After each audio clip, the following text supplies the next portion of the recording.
In Seoul, Suk-woo, a dedicated fund manager, is consumed by his demanding job, leaving little time for his daughter, Suin, or dealing with his impending divorce. After a stressful day at work, he inadvertently buys Suin the same birthday gift as last year. Suin then shares her wish to visit her mother in Busan. Though Suk-woo hesitates because of his work obligations, his mother persuades him by showing a video of Suin singing Aloha Oi at a school event, only to stop midway through the song, a recital he missed due to work. Feeling guilty, Suk-woo decides to take Suin to Busan and books tickets on the next KTX train. Early the next morning, Suk-woo drives Suin to the station, but their journey is interrupted when they nearly collide with a convoy of ambulances and police cars rushing past.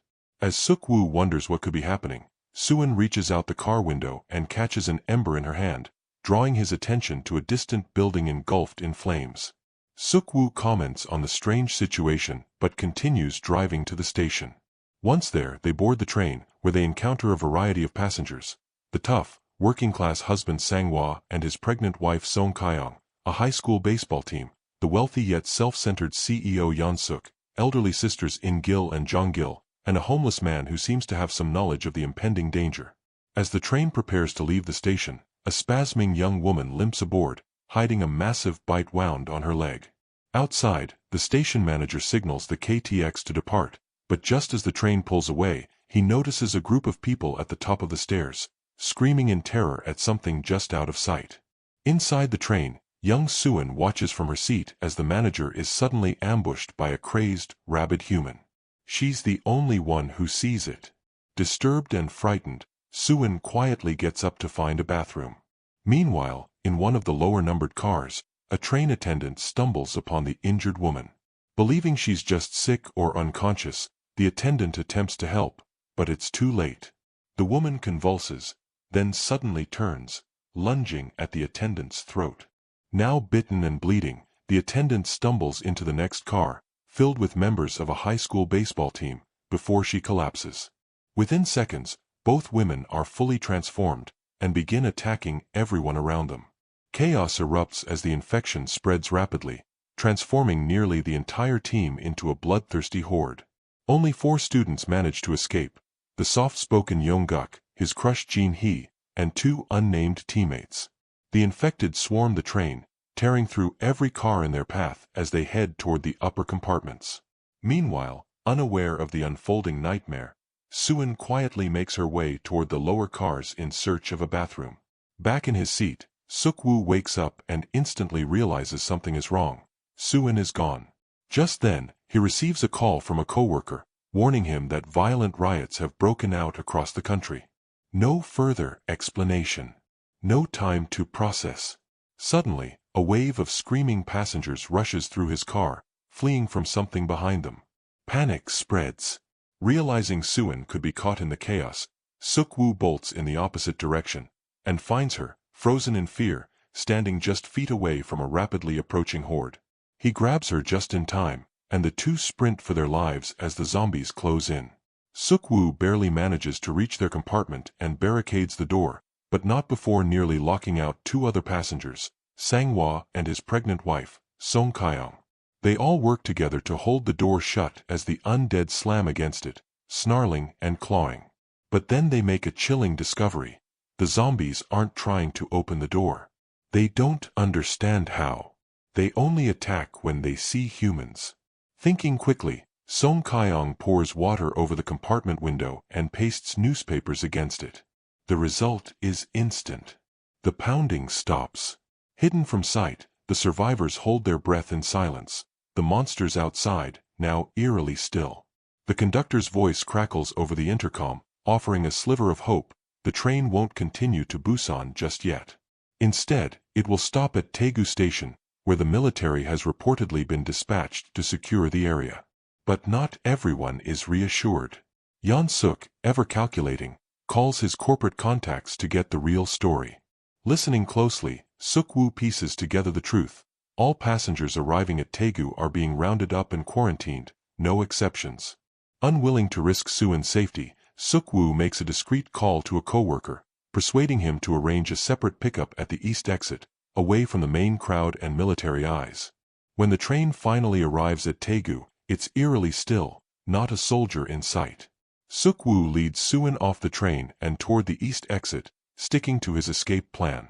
Behind them, the homeless man silently follows, having overheard everything.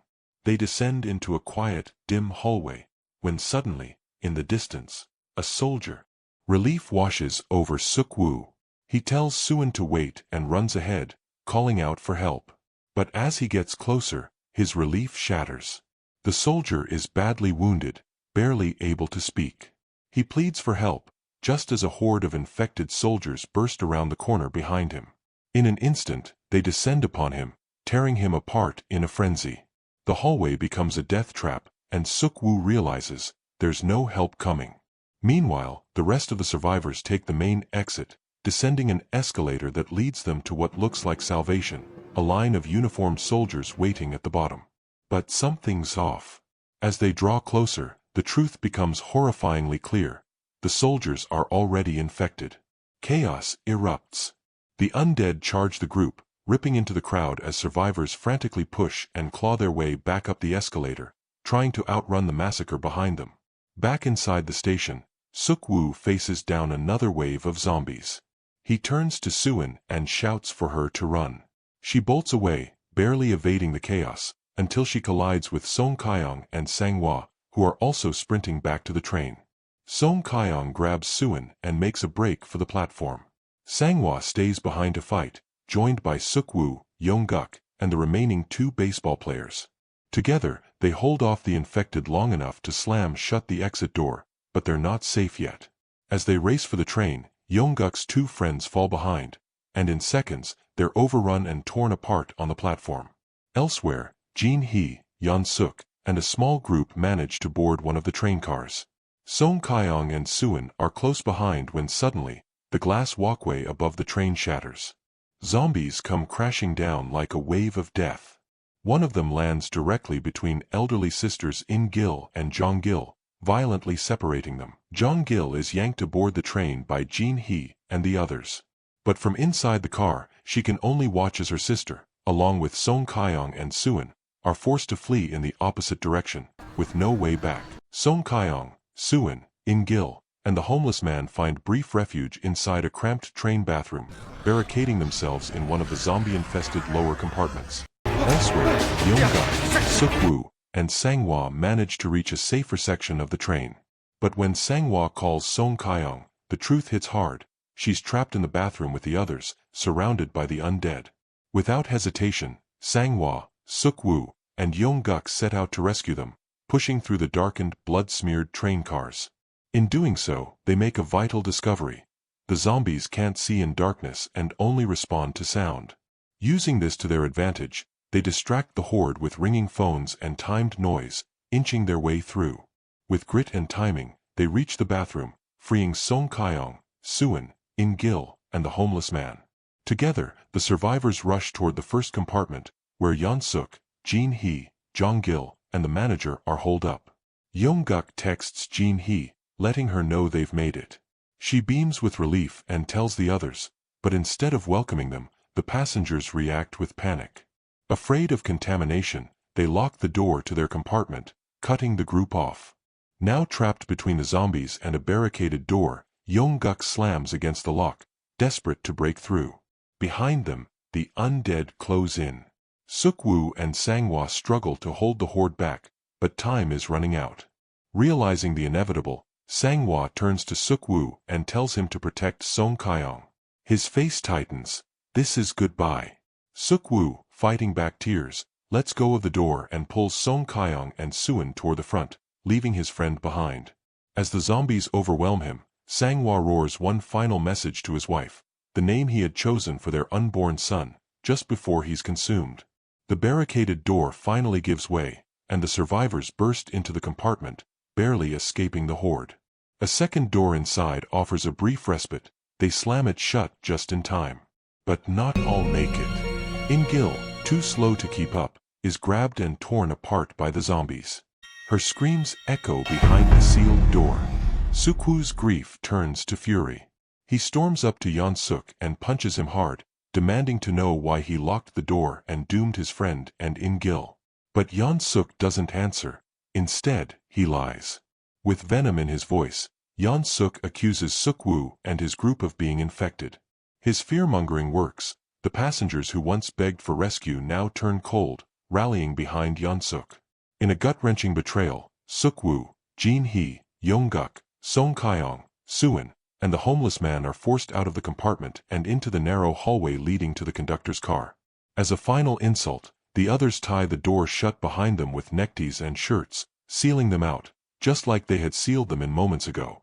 Inside, Jong-gil sits in stunned silence, her eyes locked on the door's small window. Through it, she sees her sister, In-gil, now undead, staring blankly back at her. Jong-gil softly tells her sister that she lived a full life, but something in her breaks. She realizes the cruelty and selfishness of the people around her led to In-gil's death. With quiet resolve, Jong-gil stands up, walks to the door, and opens it. The zombies flood in like a tidal wave. Screams erupt. Panic. Clawing. The very people who banished the others now beg for help, pounding desperately at the same door they had just sealed shut. Outside in the hallway, the banished group watches in horror, shadows dancing through the frosted glass as Yeon-suk's faction